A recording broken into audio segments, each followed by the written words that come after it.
Hello guys, what's up, welcome back to my channel. आज की video है क्रोनिक ओटाइटिस मीडिया। ठीक है, तो देख तो क्रोनिक ओटाइटिस मीडिया में होता क्या है। क्रोनिक यानी लॉन्ग स्टैंडिंग इन्फेक्शन, इन्फ्लामेशन। इसके अंदर परमानेंट परफोरेशन होती है।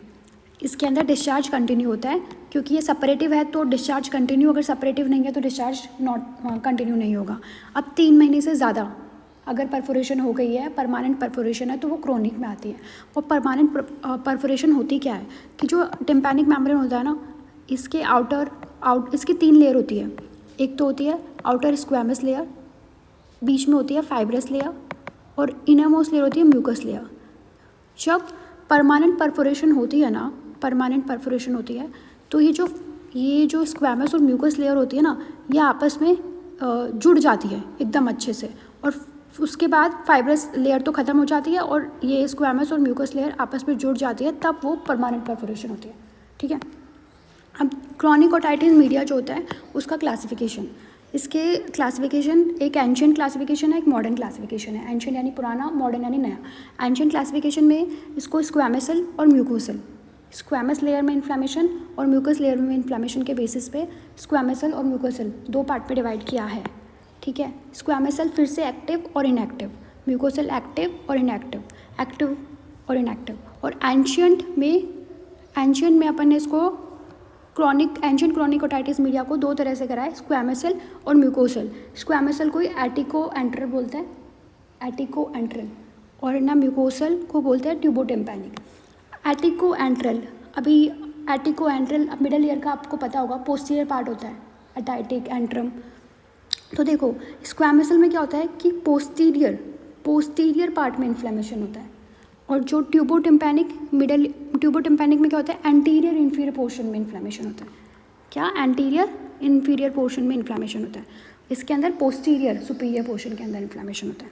इसके अंदर क्या होता है कि मेस्टोइड एरिया पे इन्फेक्शन होता है, एटिको मेस्टोइड एरिया पे इन्फेक्शन होता है। इसके नाम में ये देखो एटिको एंट्रल, यानी एटिक और एंट्रल वाले रीजन पे इन्फ्लेमेशन हो रहा है। और ट्यूबोटिम्पैनिक यानी जहाँ पे टिम्पैनिक पोर्शन होता है। जैसे ये डायग्राम देखना, ये अपना मिडिल ईयर का डायग्राम होता है। इस डायग्राम के अंदर अपन देखेंगे ये एंटीरियर है और ये इन्फीरियर है। यहाँ पे देखो ये फेरिंगो टिम्पैनिक ट्यूब है, इसी को यूस्टिशियन ट्यूब बोलते हैं। तो इस वाले एरिया पे अगर इन्फ्लेमेशन है तो वो कौन सा है? ट्यूबोटिम्पैनिक।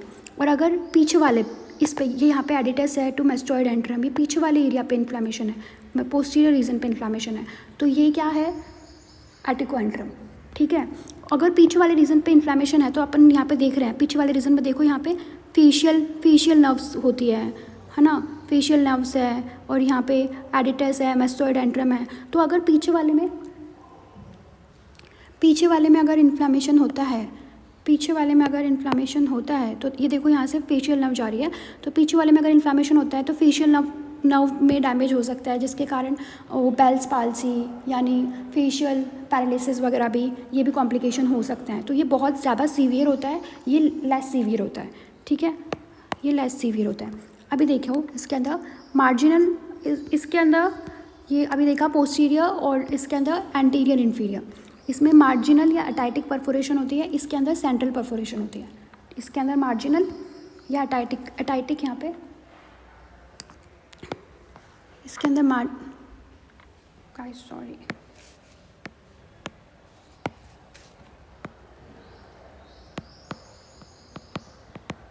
इसके अंदर मार्जिनल या अटाइटिक परफोरेशन होती है, और इसके अंदर सेंट्रल परफोरेशन होती है।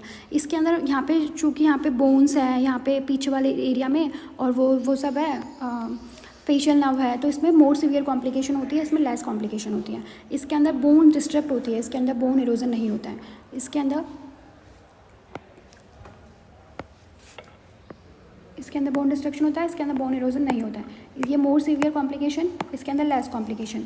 इसके अंदर चूँकि यहाँ पे डिस्ट्रक्शन हो रहा है, यहाँ पे बोन्स टूट रही है, यहाँ पे ज़्यादा डैमेज हो रहा है, मतलब ये सब कुछ हो रहा है, तो इसलिए यहाँ पे डिस्चार्ज फॉइल होगा, और यहाँ पे डिस्चार्ज प्रेजेंट होगा, बट यहाँ पे फॉल स्मेलिंग नहीं होगी, क्योंकि यहाँ पे ब्रेकेज नहीं हो रहा ना, बोन टूट नहीं रही ना, बट इधर तो बोन डिस्ट्रक्शन हो रहा है, ये ज़्यादा वो है, कॉम्प्लिकेशन वाला है।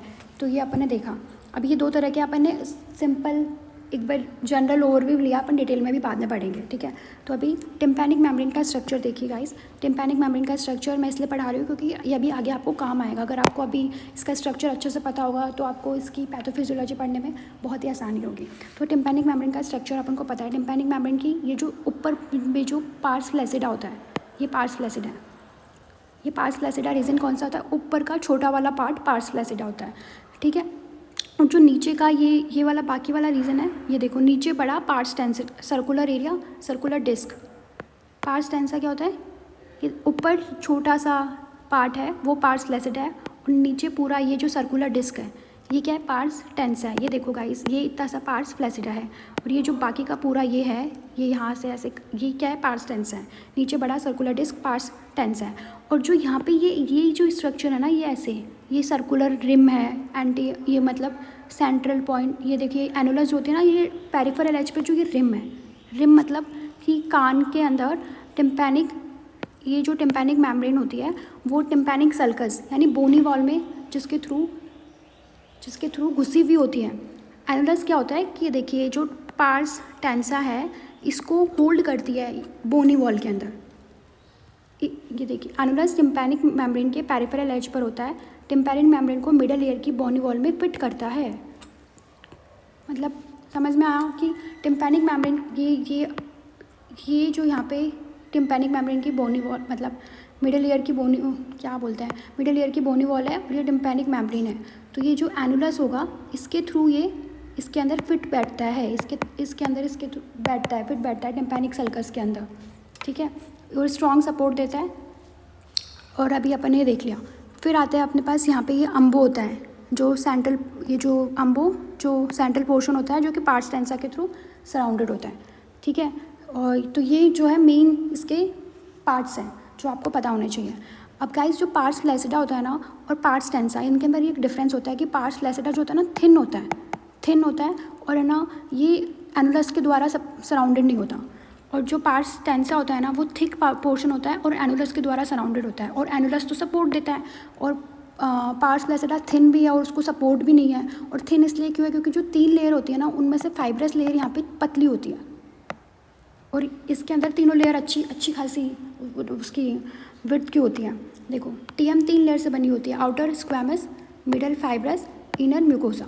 Parse flaccida is the superior weak part of the tympanic membrane lacking fibrous layer, whereas pars tensa form the major lower part supported by annulus protective structure है जिसके कारण tympanic sulcus में बैठता है, ये अपन ने देख लिया। तो फ्लैसिडा जो होता है ना अपर वाला पार्ट है, और वो जो कि थिन होता है और अनसेफ होता है, और टेंसा जो होता है ना लोअर होता है, टाइट पार्ट है और स्ट्रॉन्ग पार्ट है, एनुलस बाउंड्री होती है। अभी इतना अपन को पता होना चाहिए क्योंकि अपन अभी जो अभी अपन आगे पढ़ेंगे क्रॉनिक ओटाइटिस मीडिया, उसकी पैथोफिजियोलॉजी के लिए अपन को टिम्पैनिक मेम्ब्रेन का स्ट्रक्चर पता होना चाहिए कि कौन सा वीक है कौन सा स्ट्रॉन्ग है, फिर ही आपको समझ में आएगा कि क्यों कैसे हो रहा है। इसलिए फिर अब देखिए गाइस ट्यूबोटिम्पैनिक के अंदर क्या होता है। ट्यूबोटिम्पैनिक जो होता है ना, अभी देखा अपन ने एंटीरियर इन्फीरियर वॉल इन्वॉल्व होती है इसके अंदर, इसमें यूस्टिशियन ट्यूब होती है। एंटीरियर इन्फीरियर वॉल वहाँ पे अपन ने देखा था फेरिंगो टिम्पैनिक ट्यूब है यहाँ पे, यानी यूस्टिशियन ट्यूब है, तो वो इन्वॉल्व होती है, उसके अंदर इन्फेक्शन होगा। तो वैसे ही जैसे अपन ने एक्यूट के अंदर पढ़ा था वही स्टेप्स आएंगी। यूस्टिशियन ट्यूब ब्लॉकेज हो गया, डिसफंक्शन हो गया, अब वो किसके कारण हो रहा है? एडिनोइड्स के कारण हो गया। रिपीटेड कफ स्नीजिंग के कारण हो गया, बैक्टीरियल इन्फेक्शन के कारण हो गया, इस यूस्टिशियन ट्यूब में स्वेलिंग या ब्लॉकेज आ गया, ठीक है। फिर सेकेंड स्टेप में वही एक्सुडेशन होगा क्योंकि नेगेटिव प्रेशर जनरेट हो गया मिडल ईयर में, क्योंकि यूस्टिशियन ट्यूब से नेगेटिव प्रेशर जनरेट हो गया मिडल ईयर में, क्योंकि यूस्टिशियन ट्यूब से हवा नहीं आ रही, फिर ये जो सेम स्टेप्स थी वही है। तो म्यूकोसल लाइनिंग एब्जॉर्ब कर लेगी हवा, यहाँ पे नेगेटिव प्रेशर जनरेट हो गया, टीएम इनवर्ड रिट्रैक्ट हो गई। ये अपन ने जो पहले पढ़ा था वही सब कुछ है। फ्लूइड भर जाएगा सक्शन प्रेशर के कारण म्यूकोसल लाइनिंग से, फिर इन्फ्लामेशन होगा, पस बनेगा, परफोरेशन हो गई। अब यहाँ पे देखिए गाइस, यहाँ पे क्या होता है, ये जो टिम्पैनिक मेम्ब्रेन है यहाँ पे, ये अपनी टिम्पैनिक मेम्ब्रेन है, यहाँ पे बहुत सारा पस बन गया। अब जो अपर वाला पोर्शन है वो पार्स फ्लैसिडा था, नीचे ये पूरा पोर्शन पार्स टेंसा था, ये अपन ने देखा है, नीचे वाला ये पूरा पोर्शन पार्स टेंसा था, गोल सर्कुलर लोअर जो मेजॉरिटी पोर्शन था वो पार्स टेंसा था। तो अब ये पस जो होगा ये पार्स टेंसा पे ही प्रेशर क्रिएट करेगा। तो ये जो सेंट्रल पोर्शन के अंदर, इसके अंदर देखिए यहाँ पे देखिए प्रेशर जो होगा सारा सेंट्रल एरिया पर आएगा, यानी पार्स टेंसा पे आएगा। तो इसके अंदर पार्स टेंसा की परफोरेशन होती है। तो पार्स टेंसा की परफोरेशन होती है, सेंट्रल परफोरेशन होती है। जो मैंने बोला था कि सेंट्रल परफोरेशन क्यों होती है, उसका रीज़न ये आ गया। ठीक है, अब देखिए इसके अंदर चूंकि ये क्रॉनिक है तो रिजोल्यूशन स्टेज नहीं आएगी। Perforation persist for more than 3 month. Standing long infection, discharge continue. Repeated infection से क्या होगा, अभी यहाँ पे देखिए सेंट्रल परफोरेशन तो हो गई।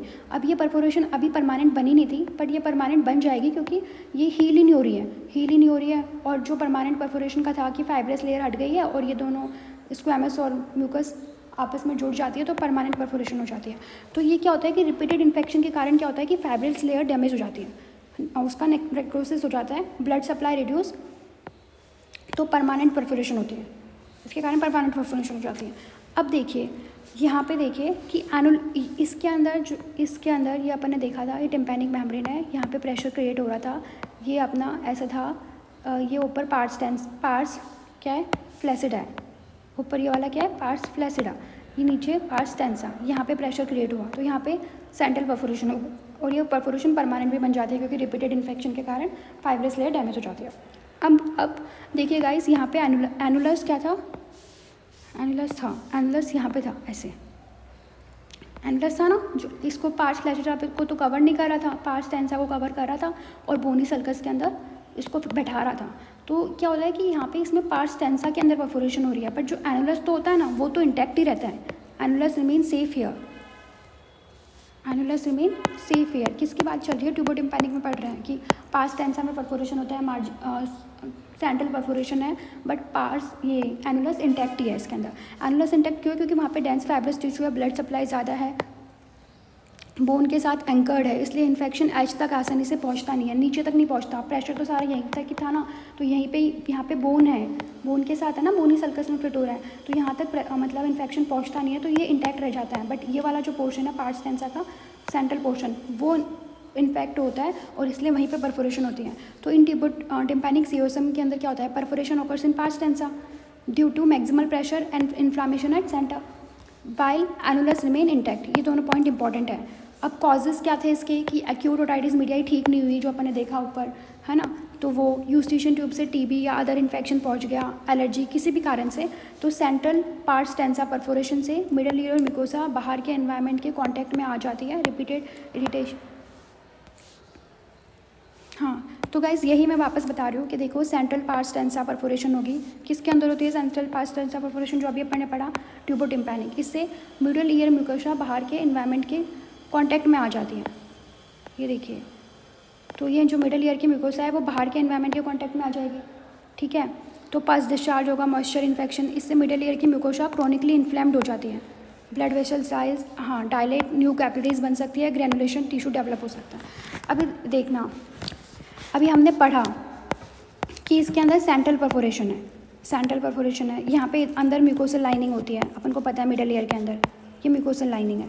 अब चूंकि यहाँ पे परफोरेशन है तो ये म्यूकोसल लाइनिंग बाहर के एक्सटर्नल एनवायरनमेंट के कांटेक्ट में आ जाएगी, तो यहाँ पे क्या होगा, इस जो म्यूकोसा लेयर होगी उसमें इन्फ्लामेशन होगी, तो यहाँ की कैपिलरीज क्या होंगी, यहाँ की कैपिलरीज भी मतलब इन्फ्लेम्ड हो जाएंगी। तो यहाँ पे वही युद्ध होता है जो इन्फ्लामेशन में होता है, तो न्यू कैपिलरीज बनेगी, पुरानी घटेंगी, तो इसके कारण ग्रेनुलेशन टिश्यू डेवलप हो जाता है। बस यहाँ की जो स्ट्रोमा जो होगा ना वो अपीयरेंस में, यहाँ का जो म्यूकोसा होगा वो वेलवेट लाइक अपीयरेंस शो करेगा। बस यही है गाइस, यही है। और है ना, इसके अंदर बस अगर पॉलिप, इसके अंदर क्या होता है कि अगर यही ग्रेनुलेशन टिश्यू बहुत ज़्यादा बन गए, यही ग्रेनुलेशन टिश्यू अगर बहुत ज़्यादा बन गए तो वो एक मास फॉर्म्ड हो जाता है मिडल ईयर में, जिसको अपन क्या बोलते हैं, पॉलिप्स। तो ये पॉलिप्स जो होता है ना वो जनरली ट्यूबोटिम्पैनिक में बनते नहीं है, रेयर केस में बनता है। तो यही था।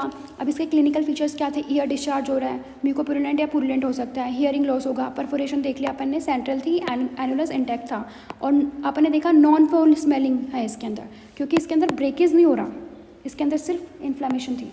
और ना अगर अपन CHL देखेंगे यानी कंडक्टिव हियरिंग लॉस देखेंगे तो सेंट्रल परफोरेशन है, middle ear mucosa, oedema, ossicles remain intact, कुछ भी इसके अंदर टूट रहा नहीं होता है। इसके अंदर जो ईयर ऑसिकल्स होते हैं, मैलियस इनकस स्टेपिस, वो ऐसे के ऐसे ही रहते हैं, बस इसके अंदर टिम्पैनिक मेम्ब्रेन में सेंट्रल परफोरेशन होती है और म्यूकोसा उसकी डैमेज होती है, पर इसके अंदर ऑसिकल्स को कुछ खतरा नहीं पहुंचता, एनुलस को कुछ खतरा नहीं पहुंचता।